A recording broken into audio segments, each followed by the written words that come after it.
Hello and welcome back to. If you're new here, don't forget to hit that button to join our community, where we bring you new fascinating insights every day. Today we turn our attention to the tapestry of human culture, embarking on a journey to witness some of the most captivating traditions from around the globe. From the vibrant colors of India to the ancient rituals of Mexico, we'll uncover the stories and significance behind these unique celebrations. And if you find today's video helpful, give it a and share it with your friends. The first 3 people who make a comment will have their names mentioned in the next episode. So sit back, relax, and prepare to be amazed by the wonders of human tradition. What's something people don't know about Japan's cherry blossom season? Our first destination takes us to the land of the rising sun, Japan, where each spring a breathtaking transformation sweeps across the island. The cherry trees, known as sakura, burst into bloom, blanketing the landscape in a sea of delicate pink.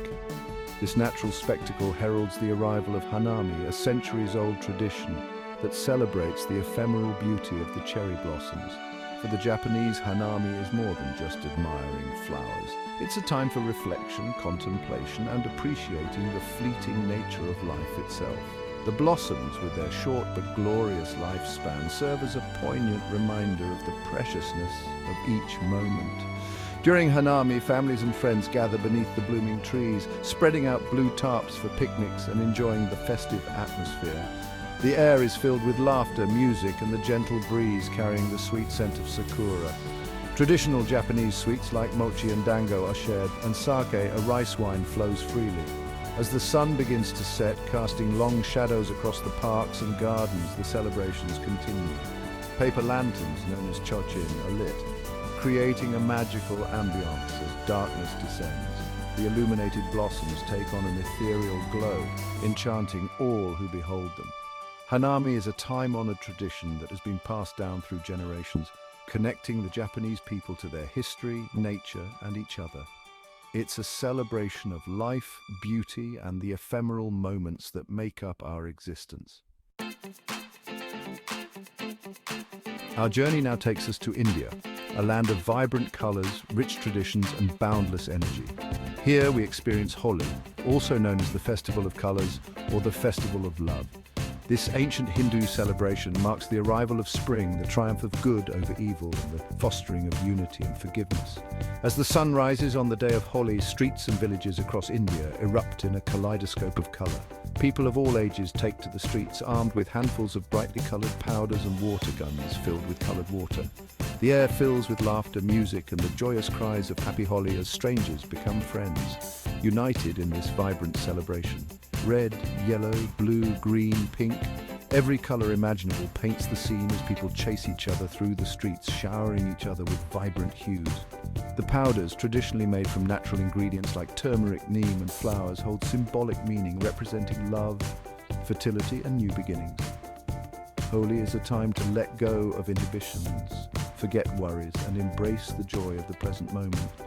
It's a celebration that transcends social barriers, bringing people together in a spirit of unity and shared humanity.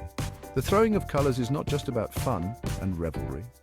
It also symbolizes the breaking down of social hierarchies and the forgiveness of past grievances.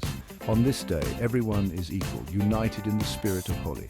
As the day progresses, the vibrant colors begin to blend together, creating a beautiful tapestry that reflects the spirit of unity and harmony that Holi embodies. It's a reminder that despite our differences, we are all connected and capable of great joy and love. Chapter 3. The Running of the Bulls, a test of courage and tradition. Our next destination takes us to Pamplona, Spain, where every year, from the 6th to the 14th of July, the streets come alive with the thunder of hooves and the cheers of thousands of spectators. This is the Running of the Bulls, or encierro in Spanish, a tradition that has captivated and perhaps bewildered the world for centuries. At precisely 8 a.m., the sound of a rocket echoes through the narrow cobblestone streets, signaling the release of 6 fighting bulls from their pens. Hundreds of runners, dressed in the traditional white attire with red sashes, take their positions, adrenaline coursing through their veins. The bulls, known for their speed and unpredictable nature, charge through the streets, their massive horns just inches from the runners who dare to test their mettle. The crowd roars, a mixture of excitement, anticipation, and a touch of fear. As the bulls navigate the narrow course, the running of the bulls is not for the faint of heart. It's a test of courage, agility, and respect for the raw power of these magnificent creatures. Runners must rely on their instincts, their knowledge of the bull's behavior, and a healthy dose of luck to emerge unscathed. The run itself is a blur of motion, a chaotic dance between man and beast that lasts only a few minutes. But the tradition, steeped in history and local pride, runs much deeper. It's a celebration of bravery, a display of camaraderie among the runners, and an integral part of the Symphony festival, which honors Pamplona's patron saint.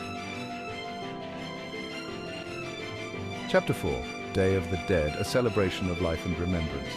Our journey now takes us to Mexico, where death is not feared but embraced as a natural part of the circle of life.